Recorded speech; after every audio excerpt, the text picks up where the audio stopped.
ഞങ്ങൾ ഇന്ന് ഈ വീഡിയോയിൽ പറയുന്ന കാര്യങ്ങൾ എന്തെങ്കിലും മതസ്പർദ്ധയോ സമുദായ വൈരമോ ഉണ്ടാക്കാൻ വേണ്ടി പറയുന്ന കാര്യങ്ങളല്ല.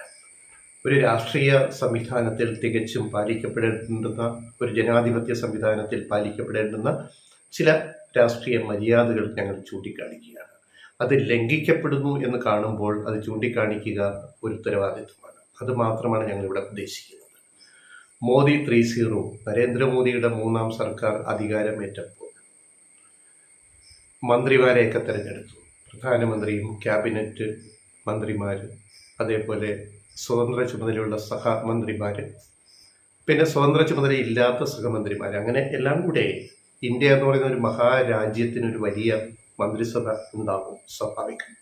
അങ്ങനെ 30 ക്യാബിനറ്റ് മന്ത്രിമാർ, 5 സ്വതന്ത്ര ചുമതലയുള്ള സഹമന്ത്രിമാർ, 36 സഹമന്ത്രിമാരും ചുമതല ഏൽക്കുമ്പോൾ അതിൽ ഒരൊറ്റ ആൾ പോലും മുസ്ലിം സമുദായത്തിൽ നിന്നില്ല.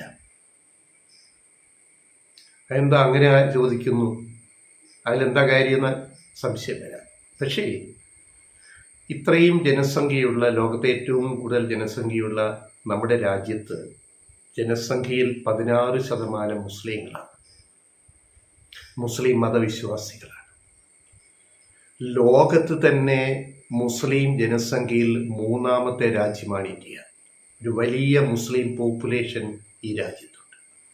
അപ്പം അവിടെ ഒരു ദേശീയ ഗവൺമെൻറ് വരുമ്പോൾ ഇത്രയധികം മന്ത്രിമാരെ 30ഉം 36ഉം 66ഉം 5ഉം 71 മന്ത്രിമാരെ അവിടെ തിരഞ്ഞെടുക്കുമ്പോൾ അതിൽ മുസ്ലിം സമുദായത്തിൽ നിന്ന് ഒരാൾ പോലും ഇല്ല എന്ന് പറയുന്നത് ഒരു നീതികേടാണ്. ഞങ്ങൾ അതാണ് ചൂണ്ടിക്കാണിക്കുന്നത്. ഇത്രയും ജനസംഖ്യയുള്ള ഒരു സമുദായത്തെ അവഗണിച്ചുകൊണ്ട് ഒരു മന്ത്രിസഭ ഉണ്ടാക്കുക BJP അല്ലെങ്കിൽ NDA. ഇതിൽ BJPയെ വിട്ടിട്ട് ചോദിക്കട്ടെ, ബീഹാർ മുഖ്യമന്ത്രി നിതീഷ് കുമാർ മതേതര രാഷ്ട്രീയം പറയുന്ന ആളാണല്ലോ. BJP ഇവിടെ ഹിന്ദുത്വ അജണ്ട BJP വിട്ടേക്ക്, രാമരാജ്യം എന്തോ ആയിക്കോട്ടെ, അല്ലെ ഹിന്ദുത്വ. പക്ഷെ നിതീഷ് കുമാറിന് ഈ വിഷയം ഉന്നയിക്കാമല്ലോ, ചന്ദ്രബാബു നായിഡുവിന് ഈ വിഷയം ഉന്നയിക്കാമല്ലോ. ഇവർ രണ്ടും കൂടാണല്ലോ ഇപ്പോൾ ഇനി കേന്ദ്ര സർക്കാരിനെ നിയന്ത്രിക്കാൻ ചരട് കടിഞ്ഞാൻ ഇവരുടെ കയ്യിലാണ്. BJPക്ക് തനിച്ച് കേവല ഭൂരിപക്ഷമില്ല. ഇവരുടെ 2 കൂട്ടരുടെ പ്രധാന പിന്തുണയിലാണ് BJP 3ാം സർക്കാർ, മോദി സർക്കാർ ഭരിക്കാൻ പോകുന്നത്. എന്തുകൊണ്ട് നിതീഷ് കുമാറും ചന്ദ്രബാബു നായിഡുവും ഇത്തരം സന്തുലിത സമുദായ സന്തുലിത ബാലൻസിങ് വേണം എന്നുള്ള കാര്യം ഉന്നയിക്കാത്തത് എന്തുകൊണ്ടാണ്? ചെറിയൊരു കാര്യമല്ല, അത് വളരെ വളരെ രാഷ്ട്രീയ മര്യാദ ഇല്ലായ്മ ഇതിനകത്തുണ്ട്. അതുകൊണ്ടാണ് ഞങ്ങളത് ജാതിയും മതവുമല്ല ഞങ്ങൾ പറയുന്നത്. റെപ്രസെൻറ്റേഷനാണ് ജനാധിപത്യ പ്രക്രിയയിൽ ഓരോ സമുദായത്തിനും വരാവുന്ന റെപ്രസെൻറ്റേഷൻ. ഇപ്പം നമ്മൾ മലയാളികൾ ഭയങ്കര പുരോഗമനവാദികളൊക്കെ ആണല്ലോ. ഇവിടെ UDF ഗവൺമെൻറ് വന്നാലും LDF ഗവൺമെൻറ് വന്നാലും അതിൽ എത്ര നായരുണ്ട്, എത്ര ഈഴവരുണ്ട്, എത്ര മുസ്ലിമുണ്ട്, എത്ര ക്രിസ്ത്യാനിയുണ്ട്, അതിനകത്ത് ബാലൻസിങ് ഉണ്ടോ, പൊളിറ്റിക്കൽ ബാലൻസിങ് ഉണ്ടോ എന്ന് ചികഞ്ഞ് പരിശോധിക്കുന്നവരാണ് മലയാളികൾ. അപ്പം ആ മലയാളികളുടെ മുമ്പിലാണ് ഞങ്ങൾ മലയാളത്തിൽ ഇക്കാര്യം ഉന്നയിക്കുന്നത്.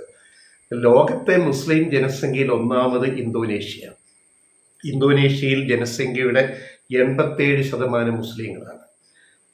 എണ്ണം പറഞ്ഞാൽ 231 ദശലക്ഷം മുസ്ലിങ്ങളാണ് ഇന്തോനേഷ്യ. മുസ്ലിങ്ങളിൽ ഏറ്റവും കൂടുതലുള്ള 1ാമത്തെ രാജ്യം. 2ാമത്തെ പാകിസ്ഥാനാണ്.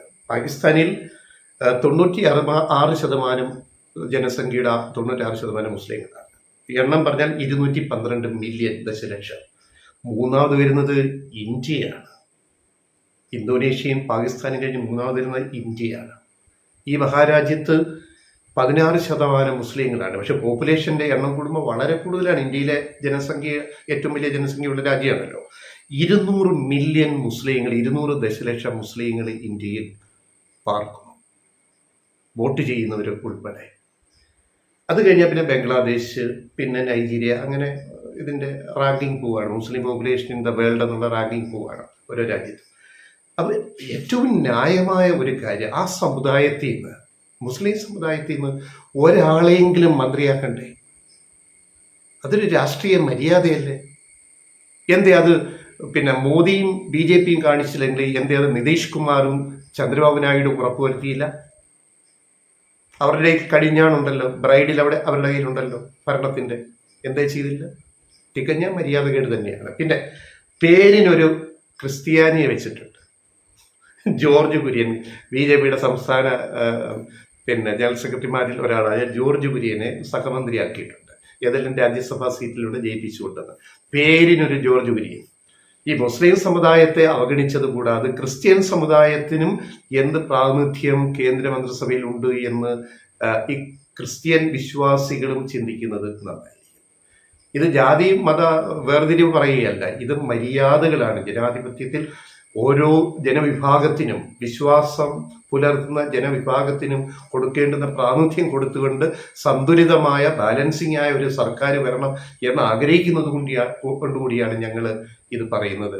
ഇതിനെപ്പറ്റി നമ്മുടെ ഇന്ത്യൻ യൂണിയൻ മുസ്ലിം ലീഗിന് എന്താ പറയാനുള്ളത് ചോദിക്കട്ടെ. നിങ്ങളാരിപ്പോൾ ഇതുവരെ വിഷയം ഉന്നയിച്ചില്ലല്ലോ. ഞങ്ങളല്ലേ ഇപ്പോൾ ആദ്യം വീഡിയോയിൽ പറയുന്നത്. മുസ്ലിം ലീഗിന് ഇതിനെപ്പറ്റി ഇതുവരെ കമാന്നൊരക്ഷരം വേണ്ടിയിട്ടില്ല. കേരളത്തിലെ ക്രിസ്ത്യൻ സഭകൾ എന്തെങ്കിലും വേണ്ടിയിട്ടുണ്ടോ? ഇല്ല. ഞങ്ങൾ ഒരു ചോദ്യം ഉന്നയിക്കുകയാണ്, നിങ്ങൾ എന്തേ മിണ്ടാത്തത്? നിങ്ങൾ ആരെയാണ് ഭയപ്പെടുന്നത്? ന്യായം ന്യായമായിട്ട് പോകണ്ടേ? നീതി നീതിയായിട്ട് പോകണ്ടേ? മര്യാദകൾ മര്യാദകളായിട്ട് പോകണ്ടേ? രാഷ്ട്രീയ മര്യാദകൾ പാലിക്കപ്പെടേണ്ടേ? സമുദായ പരിഗണനകൾ കിട്ടേണ്ടേ? ഏത് ഗവൺമെന്റ് വന്നാലും ഇക്കാര്യങ്ങൾ മാത്രമാണ് ഞങ്ങൾ ചോദിക്കുന്നത്.